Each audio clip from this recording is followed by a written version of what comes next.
ज्ञानतिमिरान्धस्य ज्ञानाञ्जनशलाकयः चक्षुरुन्मीलितं येन तस्मै श्रीगुरुवे नमः। हरे कृष्णा। आज गीता श्रृंखला के सत्र क्रमांक 119 में आप सभी भक्तों का हार्दिक स्वागत है। आज हम श्रीमद् भगवद गीता के तीसरा अध्याय जो कि है कर्म योग, श्लोक क्रमांक 28 का अध्ययन करेंगे। श्लोक इस प्रकार है। तत्त्ववितु महाबाहो गुणकर्म विभागयो गुणागुणेषु वर्तन्त इति मत्वा न चञ्जते।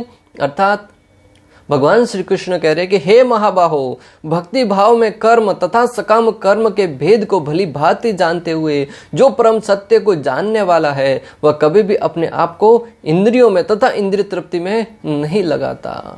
भगवान श्री कृष्ण यहाँ पर एक सकाम कर्मी है और एक भक्ति भाव में कर्म है। दोनों व्यक्तियों में अंतर बताते हुए अर्जुन को समझा रहे हैं कि जो भक्ति भाव में कर्म करता है, जो कृष्ण भावनामृत में कर्म करता है उसमें, और जो सकाम कर्मी है, दोनों में अंतर क्या है। जो सकाम कर्मी है वो अनेक प्रकार के पुण्य करता है, दान देता है, यज्ञ करता है, हवन करता है, जिसका उद्देश्य क्या होता है? उच्च लोकों की प्राप्ति, स्वर्ग लोक में जाने का, ब्रह्म लोक में जाने का, या अच्छे परिवार में जन्म प्राप्त करना, धन धान्य से परिपूर्ण परिवार में जन्म मिले, अच्छे सुख सुविधाओं में जीवन निर्वाहन कर सके, ऐसो आराम के जीवन निर्वाहन कर सके। उस अवस्था में उसका उद्देश्य क्या होता है? दान देने का या तपस्या करने का या यज्ञ करने का, कि उससे मुझे सुख सुविधाएं प्राप्त करें। सुख सुविधाएं किस लिए प्राप्त करनी है? इंद्रिय भोग करने के लिए। और दूसरी तरफ जो भगवत भक्त है, जो कृष्ण भावनामृत में जीवन यापन करता है, उसका जीवन का उद्देश्य होता है कि कृष्ण को प्रसन्न करने के लिए कार्य किया जाए। हर एक कार्य को करने के पीछे उद्देश्य एक ही होता है कि इस कार्य से कृष्ण प्रसन्न हो रहे हैं कि नहीं। जब कृष्ण प्रसन्न हो रहे हैं तब कोई भी कार्य है वो भक्ति में बन जाता है। परंतु अगर हमारे कार्य से कृष्ण प्रसन्न नहीं हो रहे हैं, परंतु हमारी इंद्रिय तृप्ति हो रही है, तो वो भक्ति नहीं होकर सकाम कर्म तक ही सीमित रह जाएगा। भक्तों, कभी कभी व्यक्ति भक्ति भाव में कर्म तथा सकाम कर्म दोनों को समतुल्य ही मान बैठता है। कभी कभी व्यक्ति एक दृष्टि से देखा जाए तो जो सकाम कर्म कर रहा है, भक्ति भाव में कर्म न करके सकाम कर्म कर रहा है, यज्ञ कर रहा है, दान दे रहा है, हवन कर रहा है, अनेक प्रकार के लोगों की सेवाएं कर रहा है, समाज सेवा कर रहा है, तो उन सबको आज की तारीख में भक्ति का स्तर है, वो लोगों को देखने का दृष्टिकोण है, वो इस स्तर पर आ गया है कि लोग अगर कोई साधारणतया पूजा भी कर रहा है तो उसको भक्ति मान बैठते हैं। भक्ति की परिभाषा लोगों को पता नहीं, भक्ति की पराकाष्ठा क्या होती है। तो जो सकाम कर्म है और भक्ति भाव में कर्म है, दोनों को समतुल्य मान बैठते हैं। परंतु हमें यहाँ पे ठीक ठीक अगर भगवत गीता का अध्ययन कर रहे हैं तो भगवान श्री कृष्ण के दृष्टिकोण से हम समझने का प्रयास करेंगे कि भक्ति भाव में कर्म और सकाम कर्म दोनों में बहुत अंतर है, और दोनों का अगर हम पालन करेंगे तो जिसका पालन करेंगे उससे हमें क्या फल प्राप्त करेंगे, दोनों को हम अलग अलग समझेंगे। जो सकाम कर्म है वो फल प्राप्त करने की इच्छा से किया जाता है। सकाम कर्म है वो फल प्राप्त करने की इच्छा से किया जाने वाला कर्म है, वो सकाम कर्म है। हाँ, उसमें कोई किसी प्रकार का किसी को हानि पहुंचाने का प्रयास नहीं किया जाता, किसी भी जीव की हत्या करने का प्रयास नहीं किया जाता, किसी दूसरे जीवों को प्रताड़ित करने की बजाय मात्र भक्ति भाव, मात्र सकाम कर्म करके, जैसे दान पुण्य वगैरह जैसा अभी हमने समझा, ये कार्य करके उसका उद्देश्य होता है कि इंद्रियों की तृप्ति की जाए। परंतु भक्ति भाव में कर्म क्या है? निष्काम भाव से किया गया कर्म, बिना किसी आशा के, बिना किसी उद्देश्य के, मात्र उसका उद्देश्य यह है कि कृष्ण को प्रसन्न किया जाए। अपने लिए किसी प्रकार का कोई स्वार्थ नहीं है, नहीं कोई फल प्राप्त करने की इच्छा है। तो अभी दोनों में ठीक ठीक अंतर तो आप समझ ही गए होंगे कि सकाम कर्म क्या है और भक्ति भाव में कर्म है। जब दोनों में अंतर समझ जाएंगे तब हम सकाम कर्म करते हुए भक्ति मार्ग तक हमें ऊपर उठना है। आज की तारीख में तो विडंबना यह है भक्तों कि लोग सकाम कर्म तक ही, सकाम कर्म तक भी बहुत मुश्किल से पहुंचते हैं। अगर मुश्किल से पहुंच भी गए तो फिर वहां तक ही स्थिर रह जाते हैं। उनको लगता है कि यही भक्ति है, यही सर्वश्रेष्ठ भक्ति है। परंतु सकाम कर्मी व्यक्ति को चाहिए कि वो अपने निरंतर प्रयास के द्वारा, निरंतर प्रगति करते हुए भक्ति स्तर तक उसे आगे पहुंचना चाहिए। जिस प्रकार प्यासे को पानी मिल जाए, भूखे को भोजन, तब वह प्रसन्न हो जाता है, उसी प्रकार भौतिक त्रेतापों से पीड़ित व्यक्ति जब कृष्ण भक्ति प्राप्त करता है तो वह सुखी हो जाता है। श्रील प्रभुपाद तात्पर्य में लिखते हैं कि जब जो प्यासा व्यक्ति है उसको पानी मिल जाए, एक प्यासे को पानी मिल जाए, कितना तृप्त हो जाता है।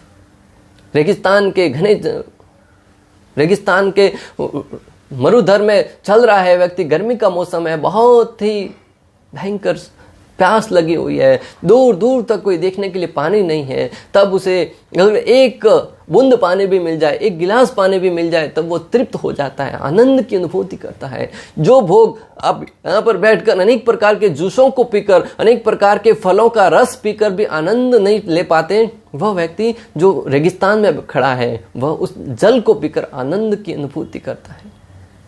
और जो व्यक्ति भूखा है उसको जब भोजन प्राप्त होता है और उस भोजन को जब स्वीकार करता है तो उस समय जो उसको आनंद होता है ना, वो बखान करने योग्य नहीं होता भक्तों। आप और हम इस बात को ठीक से नहीं जान सकते क्योंकि हमें तीनों समय का भोजन है वो बड़ी आसानी से उपलब्ध हो जाता है, परंतु जिस व्यक्ति को 3 समय का भोजन बड़ी आसानी से नहीं प्राप्त होता है, बड़ी मेहनत करके, बड़ी वेदना करके भी जब प्राप्त नहीं होता है, उसके उपरांत जब उसको भोजन मिलता है तब उसकी महत्वता है वही समझ सकता है। भक्तों, आज हर एक व्यक्ति को कहा जाता है कि झूठा मत छोड़िए, अन्न को बर्बाद मत कीजिए, वेस्ट मत कीजिए, क्योंकि हमें उसकी वैल्यू पता नहीं है। हमें पूरा का पूरा भगवान की कृपा से भोजन मिल जाता है तो हम अनेक प्रकार के झूठन को बाहर फेंक देते हैं। परंतु जिस व्यक्ति को भोजन नहीं मिलता है उनके बीच में जाइए, गरीबों के बीच में जाकर जब हम अपने बच्चों को दिखाएंगे कि ये भी जीवन निर्वाहन कर रहे हैं, तब बच्चों को उस भोजन की वैल्यू है वो मालूम पड़ेगी। वरना थोड़ा सा नमक कम है बाहर फेंक दिया, थोड़ा सा अभी स्वादिष्ट नहीं है बाहर फेंक दिया, खाने को इतना चाहिए बहुत प्लेट भर के ले लिया, वह जो बचा वो बाहर फेंक दिया। अन्न है वो बहुत महत्वपूर्ण है भक्तों, अन्न का अनादर नहीं करना चाहिए। तो यहाँ पे वर्णन आ रहा है कि जो प्यासे को जब पानी मिल जाए तब उसे तृप्ति होती है, जब भूखे को भोजन मिल जाए उस समय उसको जो तृप्ति होती है वही तृप्ति इस भौतिक जगत में त्रितापों से जो पीड़ित है, अधिदैविक, अधिभौतिक और आध्यात्मिक, ये त्रिताप है। अधिदैविक यानी जो देवताओं द्वारा प्रदत्त किए जाते हैं, देवताओं के द्वारा भूकंप आना, प्रलय आना, अनेक प्रकार की बाढ़ आना, क्षतिग्रस्त होना, अकाल पड़ना, ये सब है देवताओं द्वारा प्रदत्त अकाल है, देवताओं द्वारा प्रदान किए जाने वाले दुख हैं। जो अधिदैविक है उन दुखों को प्राप्त करके व्यक्ति जो पीड़ित होता है, अधिदैविक, आध्यात्मिक यानी कि हमारे के मन के द्वारा उत्पन्न होने वाले, हम बिना किसी कारण के बहुत बार दुखी होने लगते हैं। उस व्यक्ति ने मेरे बारे में ऐसा कह दिया, वो कहा था 1 साल पहले, परंतु 1 साल के उपरांत जब हम उसको देखते हैं तब हमारा मन है वो उसके ऊपर चिंतन करता है और मन है वो दुखी होने लगता है। अगर कुछ पाने की आशा है, वहां से प्राप्त नहीं हुआ, मन उसके बारे में चिंतन करके हमें दुखी करता है, चिंतन करके हमें अनेक प्रकार के दुखों में डालता है मन, वो उससे कहते हैं आध्यात्मिक दुख। और अधिभौतिक यानी भौतिक जीवों के द्वारा, किसी दूसरे जीवों द्वारा प्रदान किए गए दुख, जैसे किसी मच्छर के काटने से हमें मलेरिया हो जाता है, डेंगू हो जाता है, अनेक प्रकार की बीमारियां हो जाती हैं, बुखार आ जाना, या किसी व्यक्ति के द्वारा आपको अपशब्द कहे जाने पर, थप्पड़ मारने पर, आपको चोट पहुंचाने पर जो आपको कष्ट होता है, पीड़ा होती है, उसे कहते हैं अधिभौतिक, दूसरे जीवों द्वारा प्रदान किए गए दुख। अधिभौतिक, आध्यात्मिक और अधिदैविक, इन तीनों त्रितापों से जब व्यक्ति पीड़ित होता है तब अनेक प्रकार की चिंताओं में लगा रहता है। परंतु जो भगवत भक्ति प्राप्त करता है, जो कृष्ण भक्ति प्राप्त करता है, उन तीन त्रितापों से मुक्त हो जाता है। क्यों त्रितापों से मुक्त हो जाता है? क्यों? क्या उसके जीवन में कभी दुख नहीं आते? क्या उसके जीवन में कभी बीमारियां नहीं आती? क्या वो भी कभी मन के द्वारा कभी चिंतित नहीं होता? भक्तों, ऐसा नहीं है। जो भक्ति भाव में स्थिर रहता है वो हर एक जो भी उसके प्रति घटनाएं घटती हैं उन सब से विचलित हुए बिना मात्र श्री कृष्ण की सेवा में समर्पित रखता है अपने आप को। प्रहलाद महाराज है, ध्रुव महाराज को बचपन से ही उसकी माता के द्वारा अनेक प्रकार के कष्ट प्रदान किए गए। जब वो उसकी सौतेली माता सुरुचि के द्वारा उसको कहा गया कि तुम अपने पिता की गोद में नहीं बैठ सकते, तब वो और कहा कि तुम भगवान श्री विष्णु की आराधना करके मेरे कोख से जन्म प्राप्त करो, तब तुम तुम्हारे पिता की गोद में बैठ सकते हो। ये हुआ अधिभौतिक कष्ट। और जब वो वहां से निकल पड़े, वन में गए, अनेक प्रकार के जीव जंतुओं द्वारा उनको सताने का प्रयास किया, वो तो भगवान की कृपा रही कि वो उनकी रक्षा करी। उनके मन में बार बार यही चिंता सताई जा रही थी, मेरी माता ने मुझे ऐसे कैसे कह दिया। वो हुआ आध्यात्मिक कष्ट, वो भी उसको सताए जा रहा था, परंतु अंत में उन्होंने भक्ति के द्वारा भगवान को प्राप्त किया, वो अलग बात है। भक्तों, समझने वाली बात है कि जब उन्होंने त्रेतापों से ऊपर उठकर, त्रेताप सता रहे थे, फिर भी भक्ति कार्य के द्वारा जब भगवान श्री कृष्ण को प्रसन्न किया, भगवान श्री विष्णु सामने प्रकट हुए, तब उनको देखकर उनके अंदर जो आनंद हो रहा था वो सारे के सारे पापों से मुक्त हो गए, सारे के सारे कष्टों से, दुखों से, व्याधियों को भूलकर मात्र श्री कृष्ण को एक टक निहार रहे थे। प्रहलाद महाराज है, ध्रुव महाराज है, पांडव है, ऐसे अनेक दृष्टांत आते हैं जिन्होंने भक्ति भाव में कर्म करते हुए अपने त्रितापों को, दुखों से अपने आप को दूर रखा है। तो आप और हम भी अगर भक्ति भाव में कर्म करेंगे, कृष्ण भावनामृत जीवन यापन करेंगे, तो इस जगत में त्रेताप रहेंगे हमेशा, परंतु वो हमें अछूता रखकर, हम उन सबको होते हुए भी उनकी पीड़ाओं से विचलित न होते हुए मात्र भक्ति कार्य में लगे रहेंगे। आज ऐसे अनेक भक्त हैं जो कोरोना काल में भी, अनेक लोग हैं वो हमेशा चिंतित रहते थे, कल क्या हो जाएगा, दुखी हो जाएंगे, चिंता में डूबे रहते थे, परंतु भक्त है वो अपने आप को भगवान की भक्ति में संलग्न रखकर अपने आप को एक अवसर के रूप में देखते हुए अध्ययन में लगा रहे थे, माला जप में लगा रहे थे, भक्ति कार्यों में लगा रहे थे। तब श्रीमद् भागवतम में भी वर्णन आता, गोपियां भगवान श्री कृष्ण को प्रार्थना करते हुए कहती हैं, तव कथामृतम तप्त जीवनम कविभिरीडितम कल्मषपद्यम श्रवणमंगलम श्रीमद्दाततम भुवि गृह्णन्ति ये भूरिधा जना। अर्थात हे प्रभु, तुम्हारी लीला कथा भी अमृत स्वरूप है। गोपियां भगवान से कहती है कि हे कृष्ण, हे भगवान, तुम्हारी जो कथाएं हैं, जो लीला रूपी कथा है, वो भी अमृत के रूप में है, अमृत के समान है। जब भगवान श्री कृष्ण की लीलाओं का आस्वादन करते हैं, कानों के द्वारा श्रवण करते हैं, तब वो हृदय को बड़ा आनंद प्रदान करने वाली होती है। एक अमृत की भांति हमें जीवन में शांति प्राप्त करती है, शांति प्रदान करते हैं। तो गोपियां कह रही हैं कि भगवान, आपकी जो कथा रूपी लीलाएं हैं वो हमें अमृत के समान आस्वादन करवा रही है। जैसे आपका स्वरूप, आपका मुख, मुस्कान, वाणी, कमल हस्त, शरण सुख देने वाले हैं। भगवान के मुखमंडल है, भगवान के शरण पादुका है, भगवान के हस्त है, भगवान का एक एक अंग है, वो अनेक प्रकार के सुख प्रदान करने वाले हैं। उसी तरह आपकी लीलाओं का चिंतन, दर्शन व श्रवण मंगल कारक है। उसी प्रकार आपका चिंतन करना, आपकी लीलाओं को सुनना, आपकी कथाओं को सुनना हमें अमृत के समान आनंद प्रदान करने वाले हैं और मंगल कारक हैं। विरह से सताए हुए लोगों के लिए वो सर्वस्व जीवन ही है। अनेक प्रकार के विरह से सताए हुए लोगों के लिए वो सर्वस्व जीवन प्रदान करने वाले हैं। जब एक व्यक्ति को किसी अपने संबंधी से, अपने प्रेमी से जब दूर रखा जाता है, कई वर्षों के उपरांत जब वो मिलते हैं, तो किस भाव से मिलते हैं, किस आनंद की अनुभूति करते हैं। वो व्यक्ति, वो सुख है वो भगवान श्री कृष्ण की लीलाओं को सुनकर व्यक्ति को स्वतः ही प्राप्त हो जाता है। कथा के माध्यम से भी शब्द रूप माधव आपके दर्शन हो जाते हैं, ऐसे समय जब आप हमारे समक्ष उपस्थित नहीं होते हैं। गोपियां भगवान से कह रही हैं कि जब हमारे समक्ष आप उपस्थित नहीं होते हैं, तब आपकी कथा के रूप में जो शब्द निकलते हैं, उन शब्दों को सुनकर हम आपकी उपस्थिति को अनुभव कर सकते हैं। बहुत बड़ी बात है भक्तों कि जब भगवान श्री कृष्ण हमारे समक्ष उपस्थित नहीं होना, तो भगवान के द्वारा कही हुई भगवत गीता है, जो शब्द रूपी भगवान के मुखमंडल से निकले हैं, भगवान की लीलाओं के बारे में जो भागवतम में वर्णन आया है, उनको शब्दों को सुनकर हम जिस भाव से सुनेंगे ना, अनुभव करेंगे श्री कृष्ण साक्षात हमारे सामने उपस्थित है। जब कृष्ण का नाम हम उच्चारण करते हैं, हरे कृष्णा कृष्ण कृष्ण हरे हरे, हरे राम राम राम हरे हरे, तब वो जिह्वा है, उसके ऊपर जो कृष्ण है वो नृत्य करते हुए प्रतीत होंगे। जिस प्रकार कालिया नाग के फन पर भगवान श्री कृष्ण नृत्य कर रहे थे, उसी प्रकार तुंडे तांडविनी रतिम वितनुते तुंडावली लब्धये, जब हम कृष्ण के नाम का उच्चारण करेंगे ना, कृष्ण हमारी जिह्वा पर नृत्य करते हुए प्रतीत होंगे भक्तों। परंतु देखने का दृष्टिकोण है वो हम पर निर्भर करता है।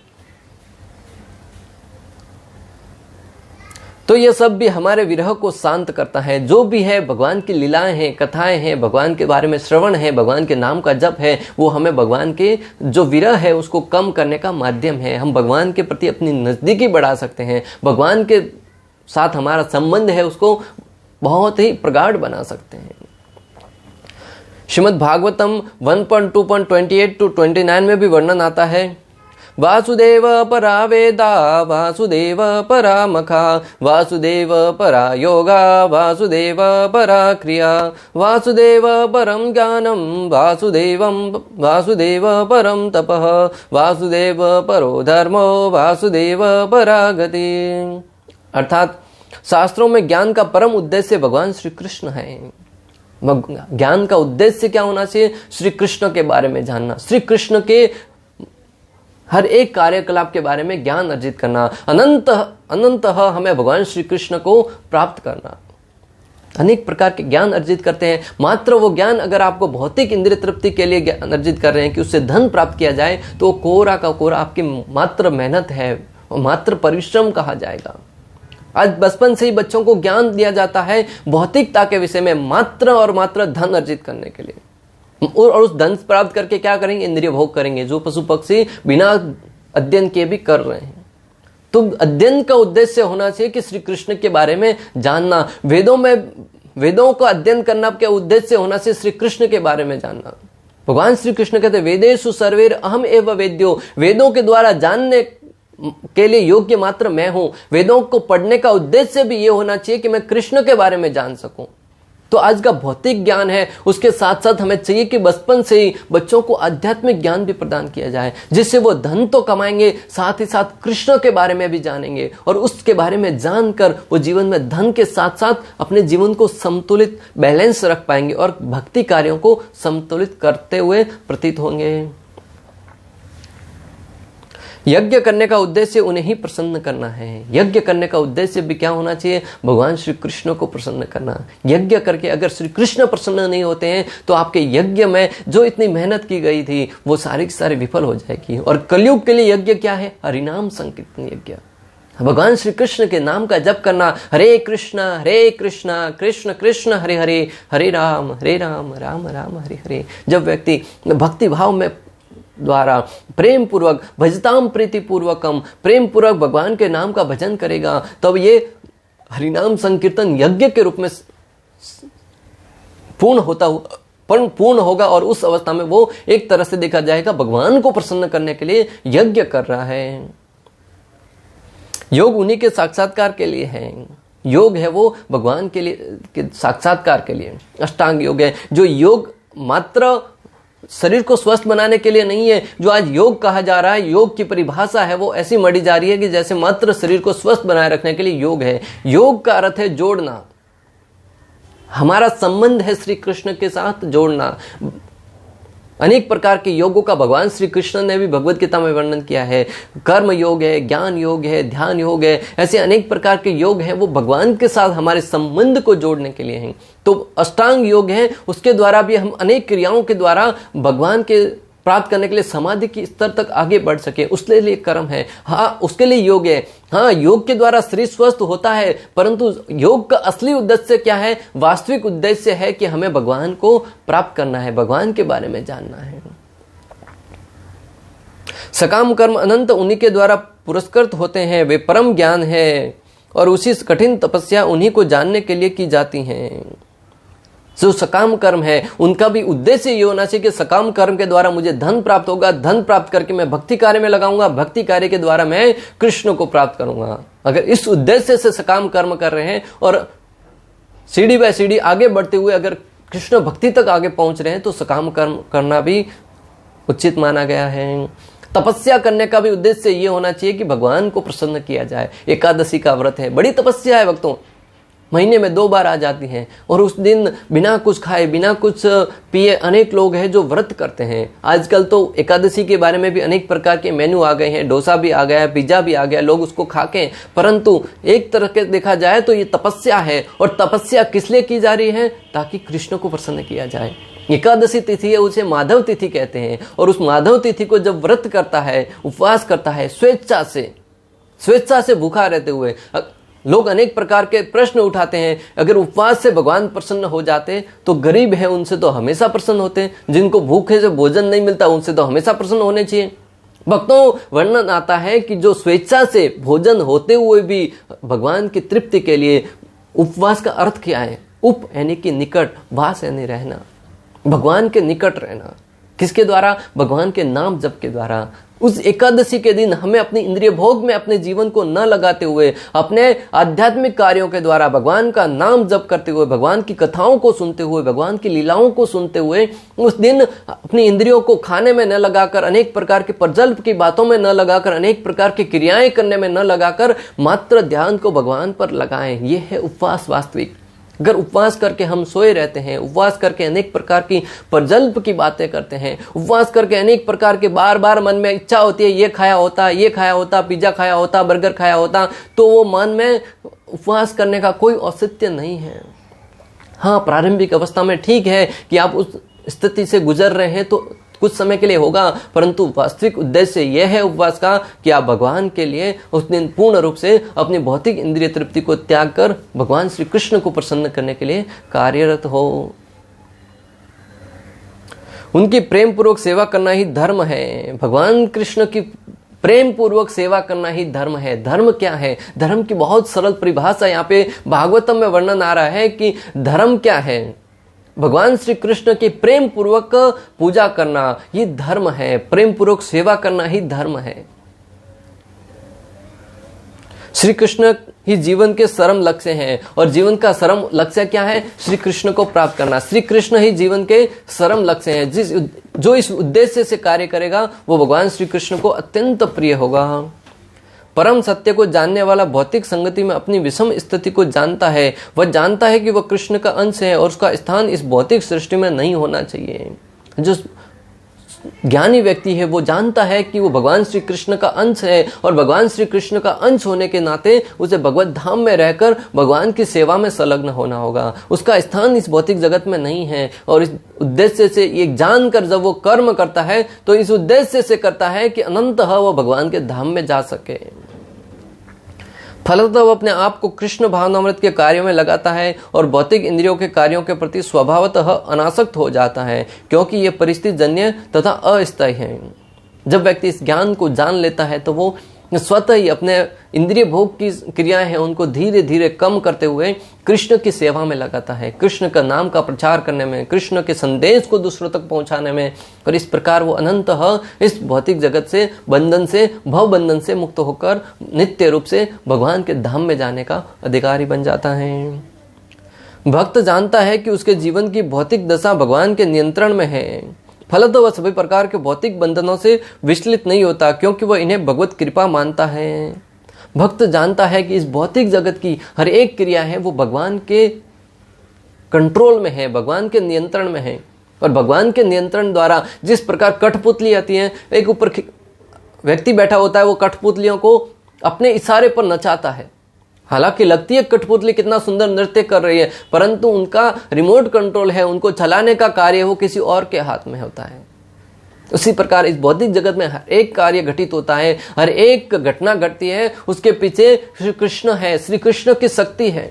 भगवान के नियंत्रण में ही हर एक कार्य संपन्न होता है।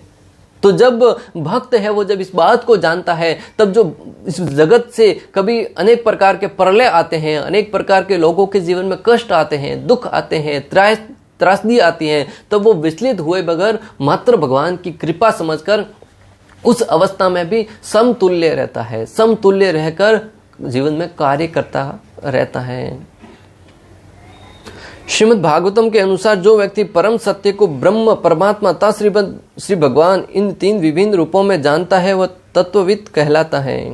भक्तों, पिछले श्लोक में ही हमने समझा था कि भगवान को तीन रूपों के रूप में जाना जाता है। लोग हैं वो तीन प्रकार से भगवान को जानते हैं, ब्रह्म, परमात्मा और भगवान।